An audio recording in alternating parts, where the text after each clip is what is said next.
Hello বন্ধুরা, সবাই কেমন আছো? আশা করছি সবাই ভালোই আছো। আর আমিও অনেক ভালো আছি। রয়েছি এখন হাওড়া ব্রিজের ওপর। ওই যে বলেছিলাম না, বন্ধুর বাড়িতে কালী পুজো, সেই অনুযায়ী আমরাও চলে এসেছিলাম ফুল আনতে। ফুল কেনাকাটা হয়ে যাওয়াতে চলে এলাম একটু ভিডিও করতে। এই যে ভিডিও করার পর এই দেখো না, এত ফুল নিয়েছি যে হাতে আর ধরে নিয়ে যেতে পারছি না। তাই রীতিমতো বন্ধু কাঁধেই তুলে নিয়েছে ফুল। তারপর ওখান থেকে সবাই মিলে হাতে দুই একটা করে ফুলের ব্যাগ নিয়ে চললাম আমাদের গন্তব্য, অর্থাৎ বাড়ি ফেরার দিকে।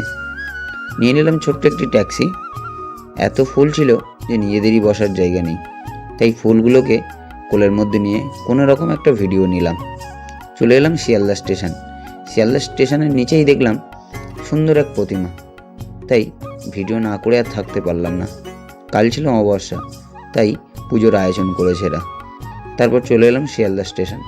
স্টেশনের ভিতরে এসে দেখলাম আমার ট্রেনের টাইম হয়ে গেছে, তাই আর দেরি না করে ছুটে ছুটে গিয়ে আমি ট্রেনটা ধরে নিই।